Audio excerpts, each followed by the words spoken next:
paz seja convosco. Amém.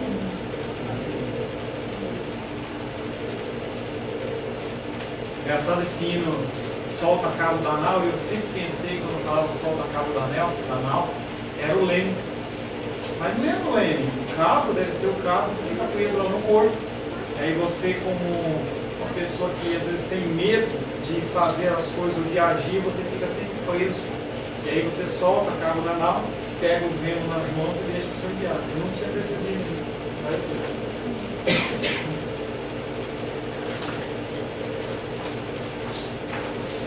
Estamos na última meditação desse texto de Atos, capítulo 3, verso 1 a 26. E toda vez que eu chego numa situação como essa, que está acabando, eu lembro da Glenda falando do Abacuque. Abacuque 3. Ela falou assim: Abacuque 3 de novo. Entendeu? Agora o último, depois de 8 domingos, depois de 7 com esse 8 domingos, nós meditamos nesse texto. E eu não ouso dizer que nós esgotamos de maneira nenhuma as coisas que tem para ser dita nesse texto. Se a gente começasse novamente esse texto, essa meditação, a gente estaria tendo novos ensinamentos. O Senhor viria trazendo novas exortações, novo refrigério, novos ensinamentos. E a palavra do Senhor se renova. Como os hinos também, os louvores, eles se renovam. E nós podemos ser todos os dias abençoados por Ele. Você está pronto para ler pela última vez neste ano? Atos capítulo 3.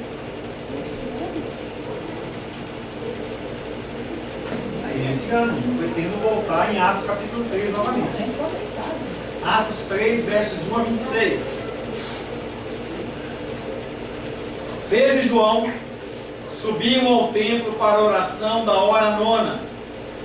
Era levado um homem coxo de nascença, o qual punham diariamente à porta do templo chamada Formosa, para pedir esmola aos que entravam. Vendo ele a Pedro e a João, que iam entrar no templo, implorava que lhe dessem uma esmola. Pedro, fitando-o juntamente com João, disse: olha para nós. Ele os olhava atentamente, esperando receber alguma coisa. Pedro, porém, lhe disse: não possuo nem prata nem ouro, mas o que eu tenho, isso te dou. Em nome de Jesus Cristo Nazareno, anda. E tomando-o pela mão direita, o levantou. Imediatamente os seus pés e tornozelos se firmaram, de um salto se pôs em pé, passou a andar e entrou com eles no templo, saltando e louvando a Deus. Viu todo o povo andar e a louvar a Deus, e reconheceram ser ele o mesmo que esmolava, assentado à porta formosa do templo, e se encheram de admiração e assombro por isso que lhe acontecera. Apegando-se ele a Pedro e a João, todo o povo correu atônito para junto deles no pórtico chamado de Salomão. À vista disso, Pedro se dirigiu ao povo dizendo: israelitas, por que vos maravilhais disto? Ou por que fitais os olhos em nós, como se pelo nosso próprio poder ou piedade o tivéssemos feito andar? O Deus de Abraão, de Isaque e de Jacó, o Deus de nossos pais, glorificou ao seu servo Jesus, a quem vós traístes e negastes perante Pilatos, quando este havia decidido soltá-lo. Vós, porém, negastes o santo e o justo, e pediste que vos concedessem um homicida. De Sarte, matastes o autor da vida, a quem Deus ressuscitou dentre os mortos, do que nós somos testemunhas. Pela fé em o nome de Jesus, é que esse mesmo nome fortaleceu a esse homem que agora vedes e reconheceis. Sim, a fé que vem por meio de Jesus deu a este homem saúde perfeita na presença de todos vós. E agora, irmãos, eu sei que o fizestes por ignorância, como também as vossas autoridades. Mas Deus assim cumpriu o que dantes anunciara por boca de todos os profetas, que o seu Cristo havia de padecer. Arrependei-vos, pois, e convertei-vos para serem cancelados os vossos pecados, a fim de que da presença do Senhor venham tempos de refrigério, e que envie Ele o Cristo, que já vos foi designado Jesus, ao qual é necessário que o céu receba até os tempos da restauração de todas as coisas, de que Deus falou por boca dos seus santos profetas, desde a antiguidade. Disse na verdade Moisés: O Senhor Deus vos suscitará dentre vossos irmãos um profeta semelhante a mim, a ele ouvireis em tudo quanto vos disser. E acontecerá que toda alma que não ouvir a esse profeta será exterminada do meio do povo. E todos os profetas, a começar com Samuel, assim como todos quantos depois falaram, também anunciaram esses dias. Vós sois os filhos dos profetas e da aliança que Deus estabeleceu com vossos pais, dizendo a Abraão: na sua descendência serão abençoadas todas as nações da terra. Tendo Deus ressuscitado o seu servo, enviou-o primeiramente a vós outros para vos abençoar, no sentido de que cada um se aparte das suas perversidades. Palavra do Senhor, amém? Amém. Senhor, em nome de Jesus, queremos te agradecer, porque até aqui o Senhor tem nos sustentado. O Senhor é um Deus presente, um Deus forte, no meio das lutas e no meio da tribulação. Tu és aquele, Pai querido, em quem as nossas vidas se escondem debaixo das tuas asas, Pai. Nós queremos te louvar porque durante 8 domingos, Pai, nós podemos falar do teu amor, falar da tua palavra, meditar nesse texto, Pai querido, tão rico de ensinamentos, Pai. Quero, Pai querido, pedir ao Senhor que, como o Senhor fez nos outros domingos, o Senhor possa, Pai querido, nos capacitar, Pai querido, no entendimento, possa me capacitar no falar, Deus, para que eu possa transmitir um recado santo que venha do teu altar, não um recado que venha do meu coração, mas que venha do teu coração, Pai. Em nome de Jesus, Espírito Santo, nós clamamos a Ti, que o Senhor venha neste meio, no nosso meio, nos ensinar, e alcançando também, Pai querido, através da internet, as pessoas que nos assistem, Pai. Nós pequenos, Pai, nos fazemos muitos com os nossos irmãos, Pai. Te louvamos em nome de Jesus. Amém. Amém. Amém, queridos. Hoje é dia de resumo. A gente vai falar um pouco do texto completo. Esse texto começa com Pedro e João, discípulos do Senhor, pessoas que eram confirmadas como líderes, pessoas que eram pilares da igreja. A igreja reconhecia Pedro e João como pessoas importantes, como pessoas que eram pilares da igreja. O apóstolo Paulo, que chega depois, também reconhece Pedro e João como pilares da igreja. E eles, como Jesus ordenar, eles andam de 2 em 2, porque se um anda e um cai, o outro pode ajudar.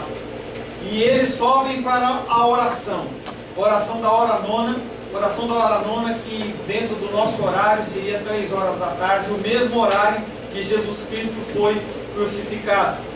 Haviam 3 períodos de oração diária no templo, em que se faziam louvores, adorações, em que havia sacrifícios, em que havia um tempo de oração na casa do Senhor. E Pedro e João, eles subiram para aquela casa para orar. Eles sobem os dois juntos para a oração da hora nona. Lá eles encontram um homem coxo, um homem que tinha as pernas retraídas, dificuldade, ele não conseguia andar. Era um homem que tinha essa dificuldade desde nascença. A palavra não explica se ele nasceu assim ou se ele caiu, entendeu, logo do ventre, como aconteceu com Mefibosete. Mas ele era coxo desde pequeno. Aquele homem, ele não andava. Diferente dos dias de hoje, não há como você ter cotas para pessoas deficientes. E naquela época, às vezes até os próprios familiares, eles abandonavam as pessoas que tinham esse tipo de dificuldade, entendendo muitas vezes como uma maldição, como algo que tinha acontecido por causa de algum pecado. Se você bem lembra, certa feita Jesus Cristo estava passando com os discípulos na frente de um homem que tinha uma deficiência, e eles perguntam: quem pecou? Foi ele? Foram seus pais? Então havia o entendimento da maldição hereditária. Então aquele homem, ele era colocado todos os dias na porta do templo para pedir.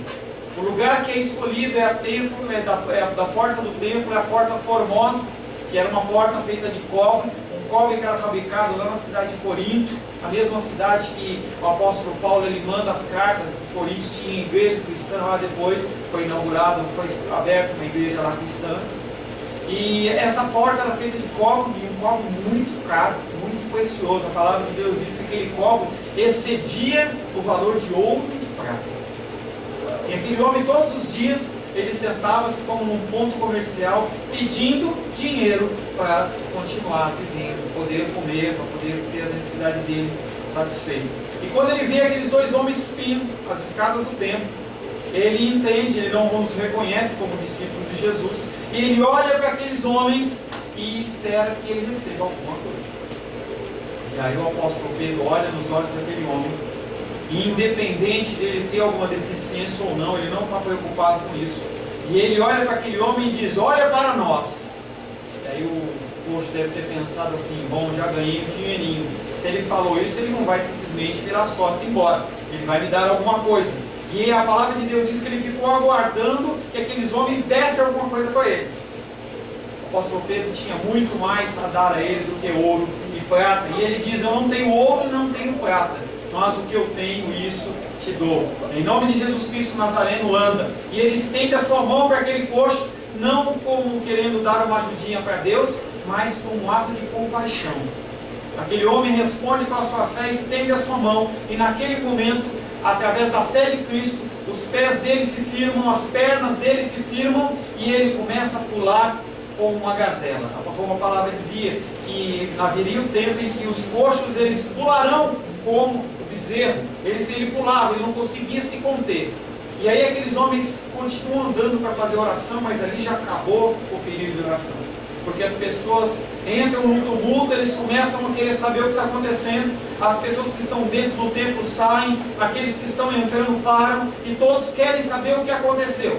Talvez receber o seu milagre também, talvez receber alguma bênção ali particular. E eles começam não a olhar para o coxo, que pulava como um bezerrinho, mas eles olhavam para Pedro e João. E Pedro olha para ele e fala assim: por que vocês estão olhando para mim desse jeito? Vocês estão achando que é o poder que está em mim? É a minha capacitação? Você acha que é a minha piedade? Negativo. É a fé em nome de Jesus que curou esse homem.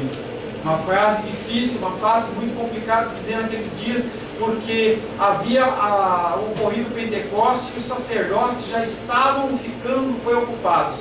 Nós matamos esse homem e ele continua curando. Ele declara aquilo e ele começa todo um discurso para todo aquele público. Ele identifica naquele público um grupo de pessoas que poderia sim receber a palavra de Deus. E ele começa todo um discurso e começa falando israelitas. Ele se coloca no nível deles. Ele insere Jesus Cristo como aquele que está na linhagem de Abraão, que está na linhagem de Isaac, está na linhagem de Jacó. Depois, durante a explanação, ele expõe, dizendo que ele é realmente o Messias. Esse Messias que o Moisés ele havia declarado. Moisés havia dito assim: olha, vai vir alguém como eu, um profeta como eu, vocês têm que ouvir esse homem. E ele vai direcionando a pregação, o sermão dele, e mostra para aqueles homens que eles realmente mataram o Messias. Aquele Messias que eles aguardavam havia vindo e eles não o receberam. E ele continua falando dos profetas. Ele cita Moisés, ele cita Samuel, ele vai falando, porque tudo o que Jesus fez foi cumprir a palavra daqueles profetas. Profetas que vieram antes de Jesus. Profetas que começaram com Moisés, não que a palavra não falasse de Cristo, mas como Cristo messiânico fala em Moisés, fala em Samuel, daí para frente as pessoas vão falando de Cristo como Cristo, o Messias. E eles começam a entender que eles mataram o autor da vida. Cai um temor, cai um medo, cai um pânico sobre aquelas vidas, e eles olham e falam assim: o que nós vamos fazer agora? Como seria bom se a gente, nos dias de hoje, a gente ouvisse uma palavra do Senhor e a gente se constrangesse dessa maneira. O Espírito Santo tocou fortemente aqueles homens e eles se constrangeram. E o Senhor, Ele é aquele que cura, Ele é aquele que liberta. E Pedro sabe disso. Pedro olha para eles: a solução que vocês têm, meus amigos, meus irmãos, é se arrepender. Arrependei-vos, pois, e convertei-vos dos seus maus caminhos. E aí nós começamos o texto de hoje, a palavra de hoje, herdeiros da promessa, da qual eu e você fazemos parte. Aleluia? Atos, capítulo 3, 24 diz: também os outros profetas, desde Samuel e seus sucessores falaram para anunciar os dias que estamos vivendo. E ele deu continuidade nesse discurso dele, falando: gente, o que está acontecendo hoje é o que os profetas falaram. Ele já havia falado de Moisés, e ele começa a falar assim: não sei porque vocês estão assustados. Vocês se dizem filhos de Abraão, mas vocês não ouvem, vocês não seguem o que Abraão fala. Vocês se dizem seguidores de Moisés, mas vocês não ouvem o que Moisés fala. Vocês consideram Samuel como o príncipe dos profetas, mas vocês não ouvem o que esse homem fala.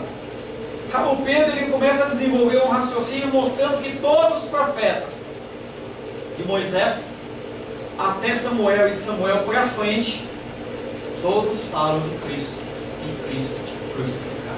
Eles não falam de um Messias qualquer, ele não fala do Messias libertador que vem num cavalo branco, mas ele vem falando de um servo sofredor. Depois dele citar a profecia em Atos 3:22, que nós já lemos, de Moisés falando que viria um novo profeta, ele começa a falar de Samuel, ele vai discorrendo a respeito de Samuel, e um exemplo que nós temos de Samuel, 2 Samuel 7, de 12 a 13, quando teus dias se cumprirem, ele falando para Davi, quando teus dias se cumprirem, eu estabelecerei o seu reino. Quando seus dias se cumprirem, descansarem com seus pais, então farei levantar depois de ti o teu descendente, Salomão, que procederá de ti, e estabelecerei o seu reino. Até aí uma profecia normal, não tem nada demais. Mas aí a continuidade é quando aponta para Cristo. E este edificará uma casa ao meu nome. Aconteceu. E eu estabelecerei para sempre o trono do seu reino. Não é o trono de Salomão. Salomão morreu. Mas a sequência, o trono, haveria um trono que seria edificado de uma maneira contínua. Não seria gradativo. Aquele trono seria estabelecido e ele seria para sempre. A comunidade cristã primitiva examinava atentamente as profecias. Se você lembra, os reis magos, eles eram homens de outras regiões que acompanhavam as escrituras aguardando a vinda do Messias. Aqueles homens não eram cristãos. Aqueles homens não conheciam, não seguiam a religião judaica. A palavra de Deus não diz nada sobre isso. Mas fala que aqueles homens, quando eles viram o cumprimento da profecia, eles foram buscar para adorar ao Senhor. Eu quero convidar você a ler comigo, não um poema, é um pequeno texto de um escritor, como uma antífona, mas nós vamos ler todos os textos, todas as linhas, todos nós. Amém? Amém. Vamos lá? 1, 2, 3. Guia, ó Rei eternal, até que cesse a medonha guerra do pecado, e a santidade sussurre o doce amém da paz. Pois não é com espadas batendo ruidosamente, nem com o rufar de estridentes tambores, mas com gestos de amor e misericórdia que vem o reino celestial. Aleluia! Glória a Deus! Atos 3:25. E aí ele olha para aqueles homens depois de expor a solução deles poderem se arrepender, deles poderem se curvar a esse Deus que veio na forma de Cristo. Ele olha para eles e fala assim: vós sois herdeiros dos profetas e da aliança que Deus outorgou a nossos pais quando disse a Abraão: por tua descendência serão abençoadas todas as famílias do mundo.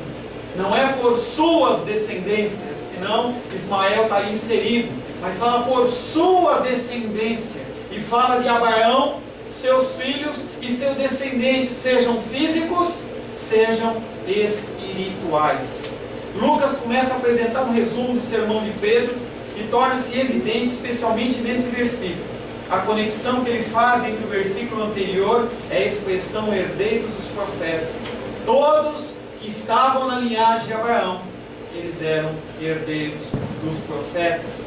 Segundo Paulo, o povo judeu foram confiadas as próprias palavras de Deus. A palavra de Deus ela não foi confiada para mim como gentio, ou nenhum gentio daquela época, mas foi confiada para os judeus. O apóstolo Paulo testifica isso em Romanos capítulo 3, versos de 1 a 2. Qual é, pois, a vantagem do judeu? Ou qual a utilidade da circuncisão?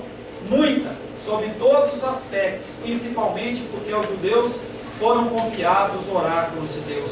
Ele começa a mostrar para aqueles homens que a palavra foi separada, a palavra foi destinada não para os gentios, não para qualquer povo, mas foi separada assim para o povo judeu. Aqueles homens que haviam matado, aqueles homens que haviam entregue o autor da vida, eles também eram os detentores da palavra. Essa expressão herdeiros dos profetas indica, portanto, que os judeus eram recipientes, eles eram os homens que carregavam as profecias, eles carregavam a palavra de Deus.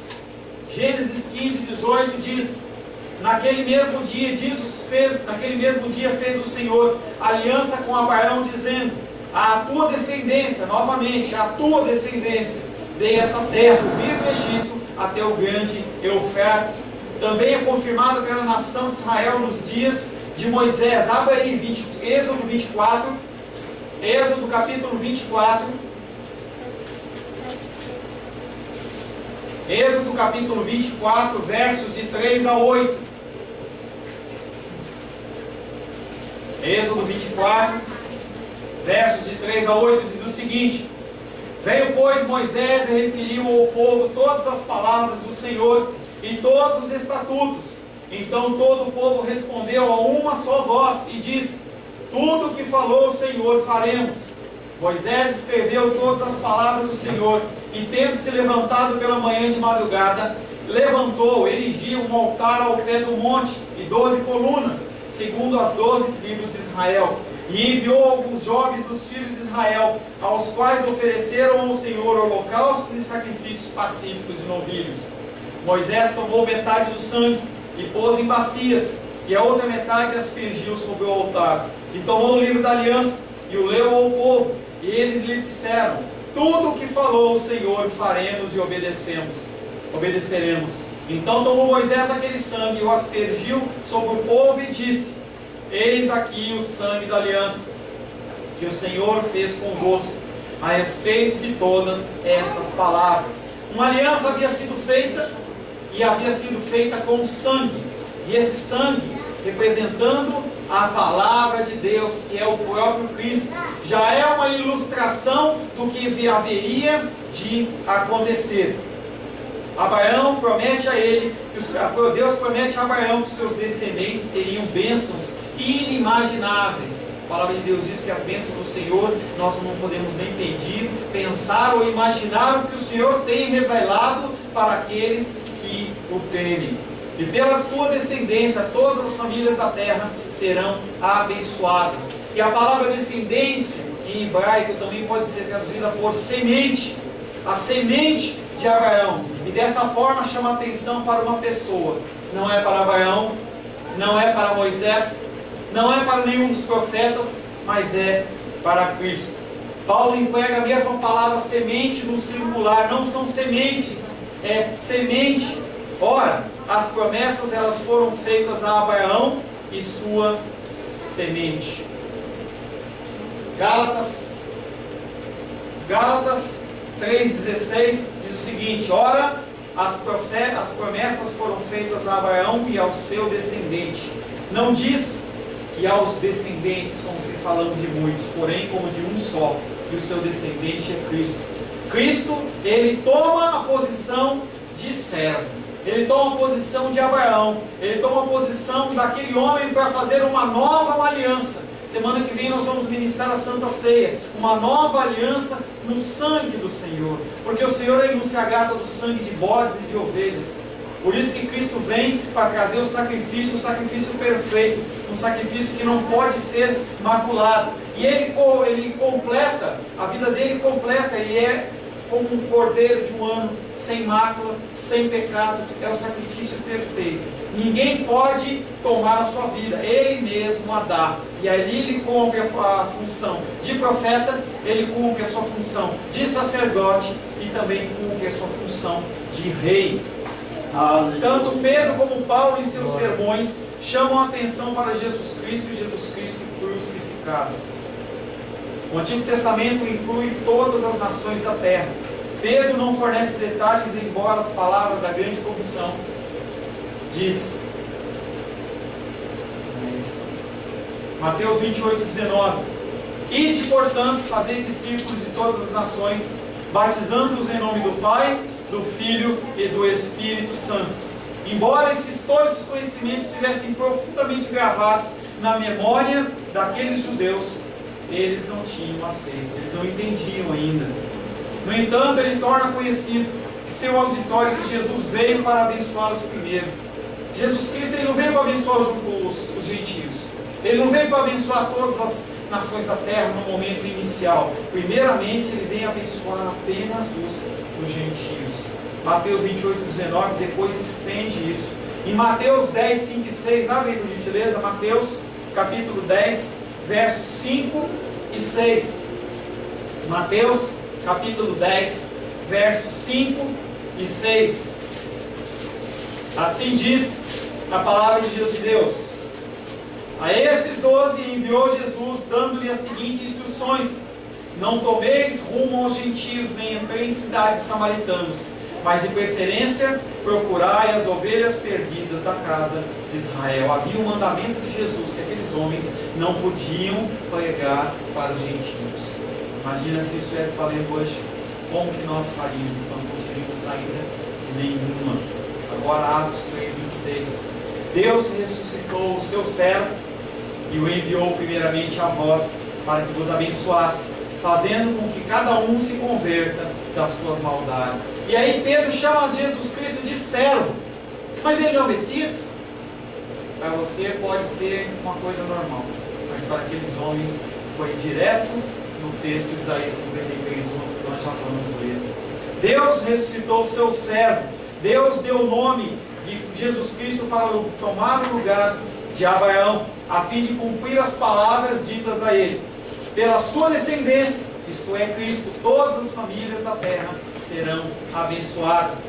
Portanto, o verbo ressuscitou não se relaciona à ressurreição, mas à nomeação de Cristo como nosso Salvador. Deus ressuscitou o seu servo para que nós pudéssemos ser salvos. E aí ele, falando desse servo, ele vem citando Isaías 53, 11, que nós já meditamos sobre esse texto. Ele verá o fruto do penoso trabalho de sua alma e ficará satisfeito. O meu servo, o justo. O Senhor, ele vem chamando, através de Isaías, o Messias de servo. Então é também uma característica messiânica. Ele como servo. Através dele como servo, como justo, com o seu conhecimento justificará a muitos, porque as iniquidades dele se levará sobre si. E aí ele fala: Deus ressuscitou o seu servo e o enviou primeiramente a vós para que vos abençoasse. A missão de Cristo é abençoar em palavra e obra, não apenas em palavra. Nós temos que entender que nossa ação na terra não pode ser apenas de palavra, mas tem que ser palavra e obra. Tiago diz sobre isso, que nós não podemos apenas falar, mas nós temos que fazer. A diferença de nós para aqueles que só fazem é que nós não fazemos, nós devemos fazer não para ser salvo, mas nós fazemos porque nós somos salvos. Nós temos gerado no nosso coração, temos que ter gerado no nosso coração o desejo de fazer. Fazer o quê? Cumprir a palavra do Senhor. Porque o Senhor, ele vem falando que aqueles homens, eles eram herdeiros dos profetas.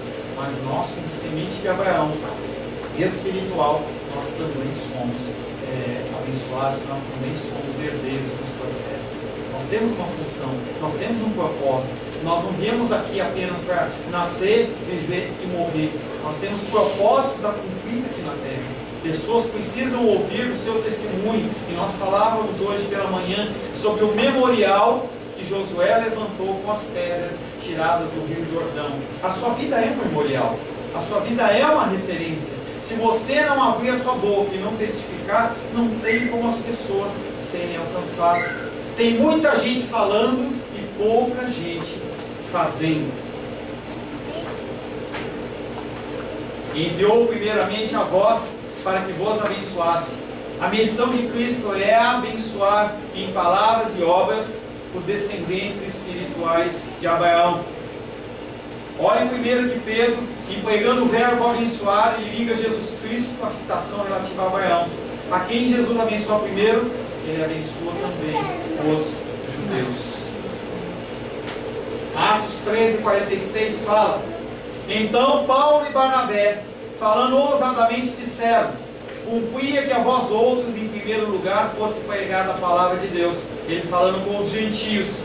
Mas posto que a rejeitais, e a vós mesmos vos julgais indignos da vida eterna, eis que nos voltamos, eis que nos volvemos para os gentios. E qual que é a bênção concedida de Cristo? É a bênção da casa própria, é a bênção da prosperidade, é a bênção da saúde, é a bênção de um casamento feliz, é a bênção da saúde eterna. É isso e muito mais. A bênção do Senhor é a salvação, é a gente poder realmente ir para a cruz e poder pedir perdão dos nossos pecados. Pecados esses que só são revelados através da lei, através da figura do Espírito Santo, que nos traz o convencimento do pecado. A bênção é, pois, o arrependimento e a salvação. Aqui está uma repetição da ordem dada por Pedro no seu sermão, mas com diferença de que entendemos que Cristo como sendo instrumento do processo de separar-nos do pecado e do mal. Não tem como você se separar do mal, não tem como você se abster do pecado, se não for através da vida de Cristo. E hoje eu falei uma coisa que ninguém falou nada, mas eu vi as carinhas chocadas. Não tem como se chegar a Deus se não for através de Cristo. Pessoas que não têm Cristo no coração, elas não podem se achegar a Deus. Pessoas que não têm Cristo, nós precisamos falar desse amor. Nós precisamos testificar desse amor, porque as orações deles não passam do teto. Porque só há um caminho para Deus, que passa por Jesus Cristo. E nos dias de hoje, após a rejeição por parte dos judeus ao seu Senhor, Mateus 23:37, Jesus falando: Jerusalém, Jerusalém, que matas os profetas e apedrejas os que te foram enviados. Quantas vezes eu quis reunir os teus filhos, como a galinha ajunta os seus pintinhos debaixo das suas asas, e vós não quisestes. O Evangelho, a partir dessa rejeição, ela pode chegar a nós. Essa rejeição ela já era prevista. Essa rejeição já havia sido determinada pelo Senhor para que nós pudéssemos ser alcançados. E a coisa é tão séria que tem um texto que ilustra bastante isso, bem isso. É um texto um pouquinho mais longo que fala em Mateus capítulo 15, versos 22 a 27. E eis que uma mulher cananeia que viera daquelas regiões chamava: Senhor, filho de Davi, tem compaixão de mim, minha filha está horrivelmente endemoniada. Ele, porém, não lhe respondeu palavra, e os seus discípulos, aproximando-se, rogaram-lhe: despede-a, pois vem atrás de nós clamando. Mas Jesus respondeu: não fui eu enviado, senão as ovelhas perdidas da casa de Israel. Ela, porém, veio e o adorou, dizendo: Senhor, socorre-me. Então ele, respondendo, disse: não é bom tomar o pão dos filhos e lançá-lo aos cachorrinhos. Ela, contudo, replicou: sim, Senhor, porém os cachorrinhos comem das migalhas que caem da mesa dos seus donos. Uma das primeiras pessoas que Jesus Cristo abençoou, sim, como não sendo judeu.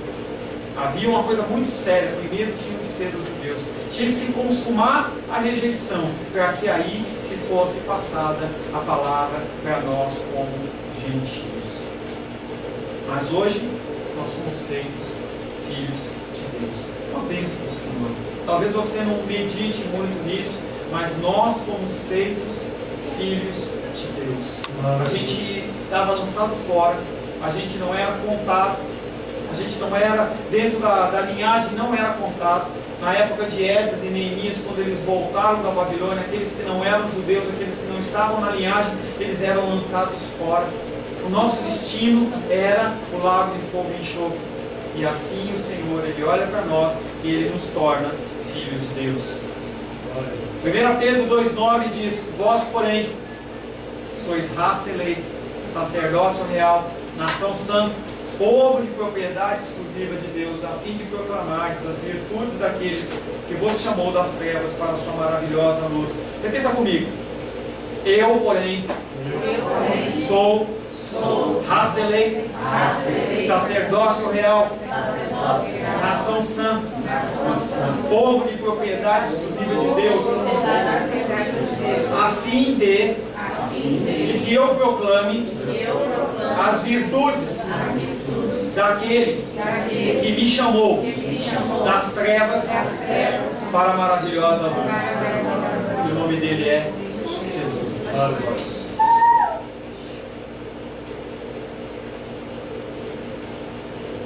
Senhor Deus, mais uma vez a tua palavra, ela se converge no Senhor. A sua palavra, Pai querido, nos revela a tua figura, a tua face. Mais uma vez, Pai querido, tudo culmina para louvar, adorar e bendizer o teu nome. Aleluia. Pai querido, não, o mais importante aqui não é o milagre do coxo. Por isso, Pai, que muitas pessoas têm sido iludidas, porque elas buscam apenas os milagres. Elas buscam apenas as bênçãos do Senhor. Elas não buscam o abençoador. Esse texto, Pai querido, poderia ser diferente se Pedro e João tivessem tomado a glória para o seu nome. Talvez eles tivessem sido exaltados. Talvez eles tivessem feito parte do sinédrio. Talvez eles recebessem honras de homens. Mas eles deram glória ao Senhor. E aí, Pai querido, o que acontece é que este grande milagre, como muitos outros que o Senhor faz na tua palavra, como muitos outros que o Senhor tem feito nas nossas vidas, deixam de ter importância. São apenas um memorial da tua ação nas nossas vidas, Pai.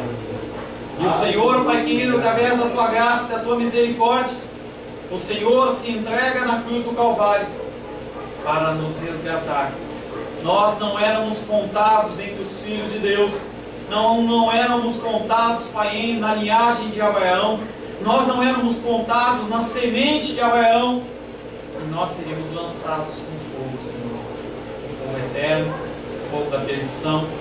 Mas através do teu sacrifício, através, Pai querido, do sangue derramado do Senhor, através da tua entrega, da sua entrega, porque ninguém tomou a sua vida, o Senhor mesmo a entregou em favor do cumprimento da palavra do Pai e para a nossa salvação.